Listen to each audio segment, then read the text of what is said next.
18. novembrī Latvijas valstī 107 gadi un 107 izcils personības, 107 izcili Latvijas cilvēki. Mums atbild uz jautājumu, ko tev nozīmē Latvija? Kas tev ir Latvija? Šodien man sarunas biedrs Andrejs Vasiljevs, Tildes vadītājs un Tildes radītājs. Un patiesībā Tilde ir tā lieta, ar ko mēs patiesībā lepojamies, ka mēs pasaulē ejam ar latviešu valodu un svešas valodas ienesam Latvijā. Svešas zināšanas un svešas apjoms mēs ienesam Latvijā. Izstāst, kas tev ir Latvija? Jā, man Latvija pirmkārt ir mājas sajūta. Un tā ir tā īpašā sajūta, atgriežoties mājās, ka tu jūties iederīgs, jūties piederīgs, jūties vajadzīgs. Un tā ir tā sajūta, jā, ko var gūt tikai mājās. Un, citās zemēs ir daudz brīnišķīgu vietu un ir jauki tur pabūt un viesoties, bet es tur nekad neesmu jūties tā kā Latvijā, jo citur es apzinos, ka es esmu viesis, es esmu ciemiņš, es esmu ārpusnieks, bet atgriežoties Latvijā, īstenībā īpaši ir ilgāks laiks esot prom un tad iebraucot Latvijā, tā sajūta, ka tu šķērso Latvijas robežu, un vienmēr ir tāds iekšējs saviņojums un tāda jauka sajūta. Un tā ir vieta, kas man ir svarīga un vajadzīga, un kur es domāju, es arī esmu novērtēts un vajadzīgs un nepieciešams. Ja es tā vēl domāju, Latvija man noteikti ir daudzie brīnišķīgie cilvēki, ar ko man laimējies dzīvē būt, satikties un saskarties, no kuriem mācīties un iedvesmoties. Mums ir fantastiski cilvēki Latvijā.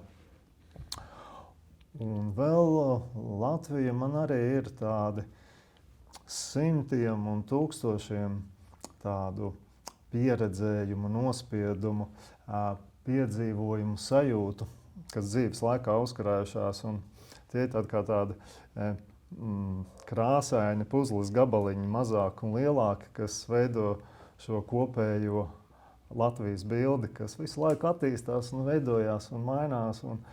Un kura ir mana bilde? Jā. Un tāpēc man dažkārt ir tāda jocīga sajūta, ka es dzirdu cilvēkus sakām šajā valstī, šī valsts, jo tas tā kā distancēšanās, jo es Latviju jūtu kā manu valsti un to, kas Latvijā notiek, kā svarīgu man. Un vēl Latvija man noteikti ir arī latviešu valoda.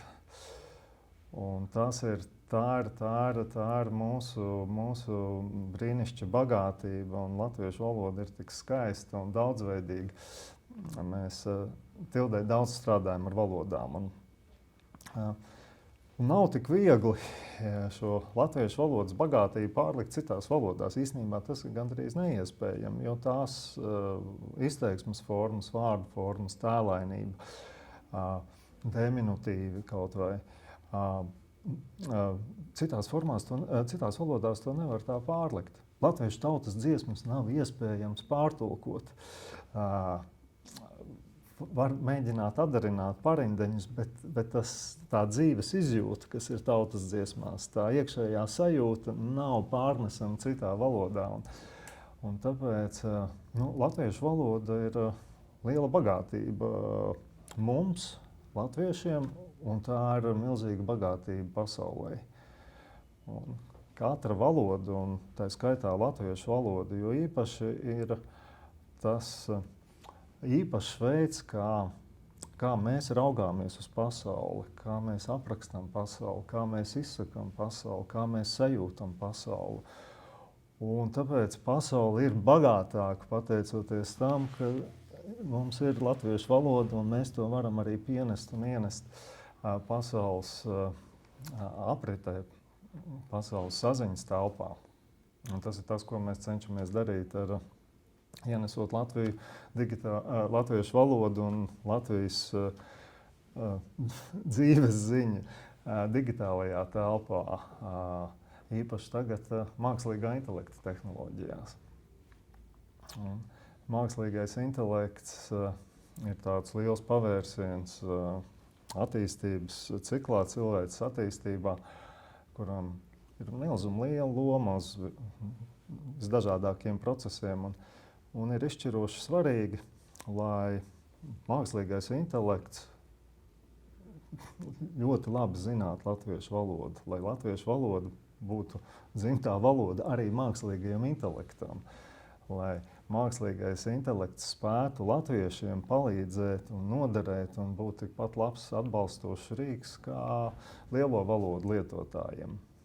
Un vēl vairāk, lai mēs, latvieši, spētu ar savu radošo potenciālu, ar savu gudrību un viedumu veidot mākslīgo intelektu tā, lai tas labi kalpotu cilvēkiem un lai vairotu labumu pasaulē un lai izvairītos no tā ļaunprātīgās lietošanas. Un te mēs neesam liela valsts, jā, mums nav tur milzīgi dabiskie izrakteņi, dabas resursi, mums ir fantastiska daba, bet mums nav naftas vai dārgmetālu ieguves. Taču mums ir ļoti gudri cilvēki. Un mēs šo gudrību varam pienest pasaulē un īpaši mākslīgā intelekta tehnoloģijās un saistītajās tehnoloģijās, piemēram, kvantu skaitļošanā, nākamais lielais izrāviens. Latvija var pienest izcilu ieguldījumu pasaules jaunāko tehnoloģiju attīstībā un tā kā virzīt šīs tehnoloģijas cilvēku labā. Es tev pateicos par stāstījumu, bet pašās beigās tomēr vēlējumi Latvijai no tevis. Vēlējumi Latvijai, saules mūžu Latvijai. Tas būtu vienā vārdā, bet mans vēlējums Latvijas cilvēkiem būtu, lai mēs jūtamies un varam būt brīvi un droši savā valstī un lai mēs uzņemamies atbildību par savu valsti. Katrs savā veidā, savā vietā, bet lai mēs jūtam, ka Latvija ir mūsu valsts un katram no mums ir svarīga vieta šajā valstī un svarīga loma Latvijas nākotnē. Paldies tev!